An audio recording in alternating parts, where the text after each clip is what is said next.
Hi, and welcome to Optimum's Countdown-to-Conference season, where we talk about the temperature of the life science market in 2024. Is it hot? Is it cold? What's happening? Today, I'm pleased to say I'm joined by Francesco De Rubertis, who's co-founder and partner at Medicxi. Hi, Francesco. Hi, nice to be here. Thanks for joining us. Medicxi's made some sizable investments in 2024, one in Alice, a dermatology company, and another in D3 Bio, which is a Chinese company which is focused on cancer. Do you want to tell us a little bit about those investments and how you see them in light of the life science market at the moment? Absolutely. Thank you very much for the invitation to be here. So yes, Alice and D3 Bio, they've been the two most recent investments that we've done over the last 6-9 months. And actually, they are among the most sizable investments of the whole 25 years of history of Medicxi. As it happens, right? It's not by decision or by choice. Now, the plays that we have made has been dermatology, immune dermatology. So high deep science level dermatology, which is basically a proxy of immunology. It is really a very, very important therapeutic area. Pharmaceutical companies are very focused on it. Scientific breakthroughs are really, really enabling us to understand better how to approach certain diseases. And so we've decided to approach the dermatology or the skin manifestations of immune disorders. And that is Alice, which has got 14 programs and where we invested a total of $100 million. So a very sizable investment. The other one is D3 Bio, which is, as you were saying, Stephen, focused in cancer, more specifically in the KRAS G12C arena, which is, of course, a very important arena. It has been broken through a few years ago by the two most important companies, or the first generation companies that have broken through KRAS.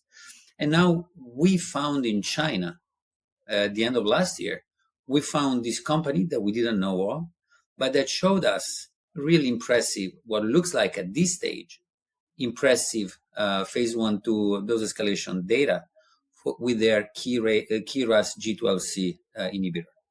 So we reviewed the data for many, many months, and actually we really hope this could be a best in class. We don't yet know. We will see over the next 12 months. But we were so excited about the data that we saw that, even though China, let's say, was not the most popular geography to invest in, we really decided that we would do our first Chinese investment and our single biggest investment that we've ever done in that company. So this is just to say how interested, excited we were when we saw the data coming out of this D3 Bio, which is based in Shanghai. So this is in the context of a market which is relatively strong, the biotech market in 2024. But I would say that it's been stronger on the M&A front that everybody was even, predicting, and a little bit weaker on the IPO front that we were thinking. Now, it's a good market on both fronts. But actually, the M&A market is really dominating the IPO market these days. Pharmaceutical companies are really being very acquisitive, and they're not really being shy at all in how to get their asset of their desires. And why is that, Francesco? Why is M&A more popular than IPO right now? I would say because the behavioral attitude of pharmaceutical companies is very dominant. So basically, pharmaceutical companies, they know the markets as well as we investors know. So they realize that we are going to be in better IPO markets. The IPO market has already improved versus a year ago. Obviously, versus a year ago, we are much higher. So the pharmaceutical companies, I evaluate that they're trying to catch all the assets that they want to internalize in their pharmaceutical pipelines before these assets become fully priced in the public markets.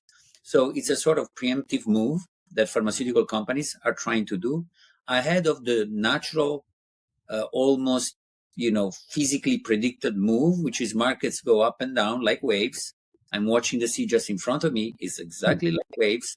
Markets go up and down, and it's going to go up. It's already going up.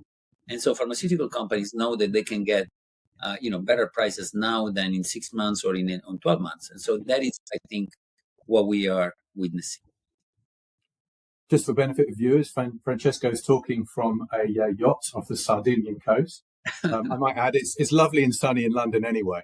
But just get back to your investments in Alice and D3 Bio. Talking to others on this mini-series, they've talked about how some technologies are hot, ADCs, radiopharmaceuticals, others are not.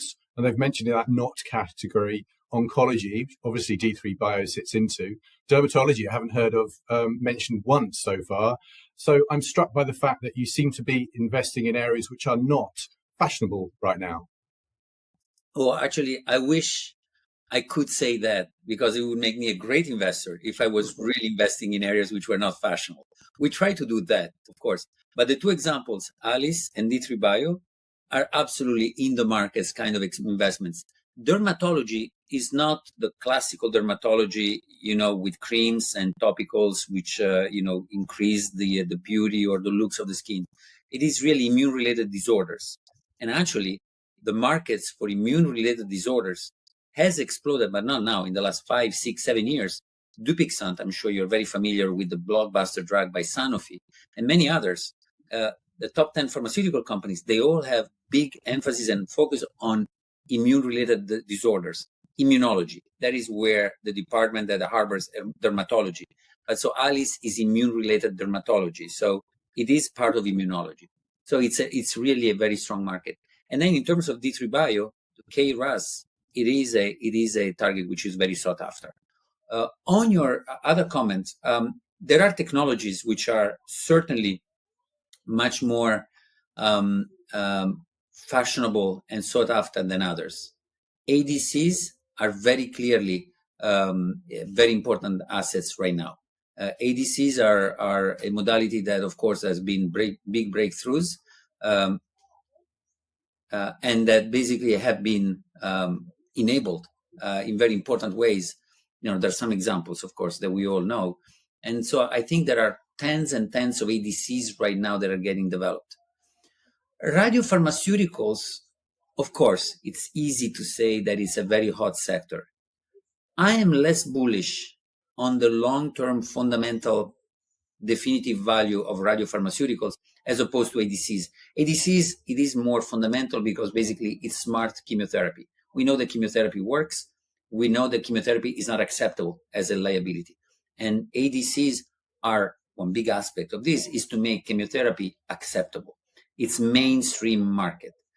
Radiotherapy, which of course is great. What has happened in the last few years has been great. Progress has been fantastic.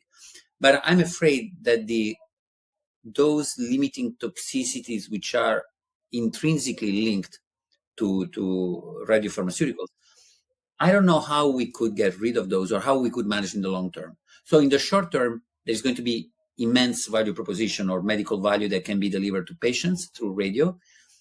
Longer term, I'm more bullish on ADCs as opposed to radiopharmaceuticals. Very interesting view. We're going to have to call things to a halt, otherwise we're not going to be able to post this on LinkedIn, and that would be a terrible shame.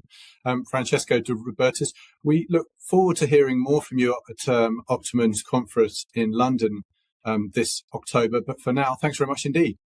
Thank you very much. I look forward to the conference. Thank you. Bye-bye. For more Optimum TV episodes, please visit our website, optimumcomms.com, or our YouTube channel at Optimum Comms. Thanks for watching.